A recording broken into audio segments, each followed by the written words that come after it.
Hello friends. मैं सलोनी आप सभी का अपने यूट्यूब चैनल पर स्वागत करती हूं। आज हम देखेंगे 20 अगस्त की शिक्षा जगत की मुख्य खबरें।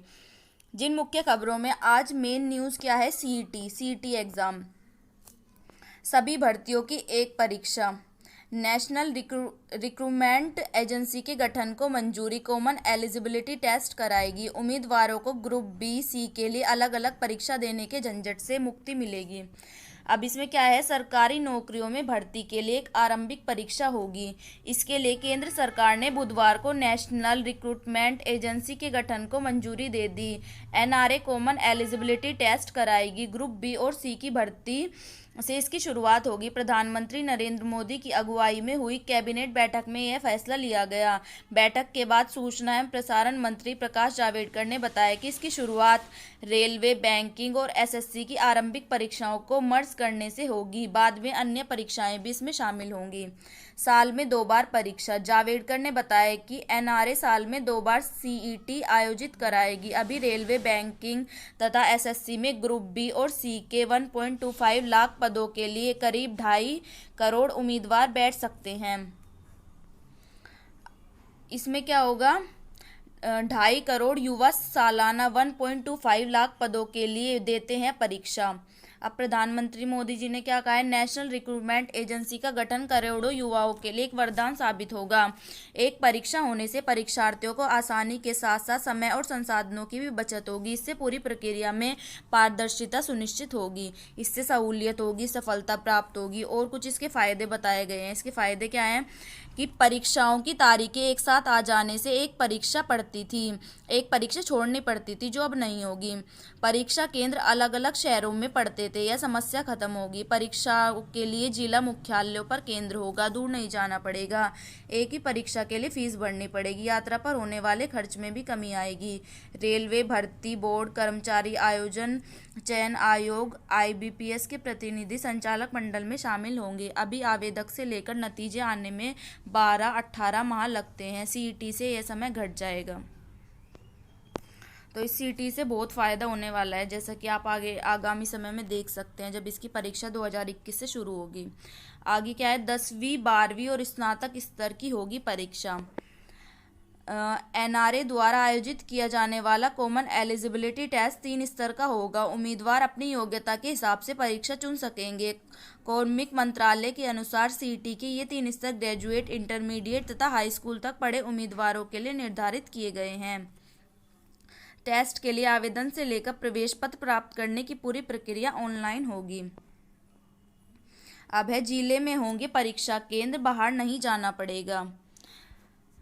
अब सभी जो भी केंद्र बनेंगे, सेंटर्स बनेंगे, वो जिले में बनेंगे, बाहर नहीं जाना पड़ेगा। तो इससे गरीब जो उम्मीदवार हैं उनको राहत मिलेगी, महिलाओं को सहूलियत मिलेगी, राज्य सरकारों को भी लाभ होगा और केंद्रों के विकल्प वे दे सकेंगे। इससे क्या होगा, सब कुछ इसमें ऑनलाइन होगा और एक साथ लाखों का टेस्ट होगा। एजेंसियों का बोझ घटेगा। घर बैठे पढ़ाई के साथ साथ योग जुम्बा भी करेंगे छात्र। कोरोना से बचाव के मद्देनज़र स्कूलों में बंदी लागू है। ऐसे में छात्रों की पढ़ाई के नुकसान को कम करने के लिए शिक्षा निदेशालय ऑनलाइन कक्षाओं के माध्यम से छात्रों को घर बैठे पढ़ने की सुविधा उपलब्ध करवा रहा है। निदेशालय ने छात्रों को बंदी के दौरान शारीरिक व मानसिक नुकसान से बचाने की योजना बनाई है। इसके तहत छात्र घर बैठे योग, एरोबिक, जुम्बा जैसी गतिविधियों में शामिल हो सकेंगे। हैप्पीनेस पाठ्यक्रम से बच्चों में आया सुधार। दिल्ली के सरकारी स्कूलों में वर्ष 2018 से लागू हुए हैप्पीनेस पाठ्यक्रम के प्रभाव का अध्ययन करते हुए ब्रूकिंग इंस्टीट्यूट में एक विशेष रिपोर्ट प्रकाशित की है।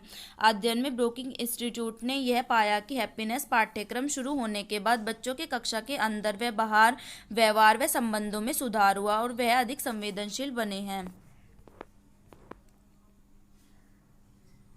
डीयू ऑनलाइन सत्यापन से रोकेगा फर्जी दाखिला।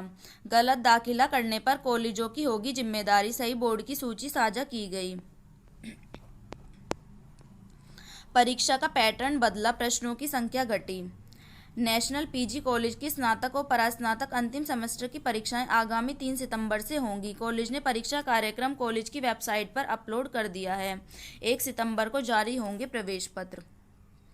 शिक्षक भर्ती पर आयोग में सुनवाई आज। राष्ट्रीय पिछड़ा वर्ग आयोग ने 69,000 शिक्षक भर्ती पर एक बार फिर प्रदेश सरकार ने जवाब तलब किया है। प्रदेश सरकार को 20 अगस्त को 11 बजे न्यायालय में उपस्थित रहने का आदेश दिया गया है। राष्ट्रीय पिछड़ा वर्ग आयोग ने सरकार को आरक्षण से संबंधित पूरा ब्यौरा पेश करने को कहा है। आयोग ने उत्तर प्रदेश सरकार को चेतावनी दी है कि यदि 20 अगस्त को आयोग न्यायालय में सरकार ने कोई ब्यौरा नहीं दिया तो आयोग संविधान नियमों के तहत कार्यवाही करेगा।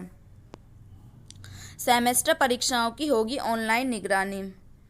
डॉक्टर एपीजे अब्दुल कलाम प्राविधिक विश्वविद्यालय पहली बार सेमेस्टर परीक्षाओं की ऑनलाइन निगरानी करेगा। एकेटीयू की परीक्षाएं 8 सितंबर से हो रही हैं। परीक्षा के लिए प्रदेश भर में 172 परीक्षा केंद्र बनाए गए हैं।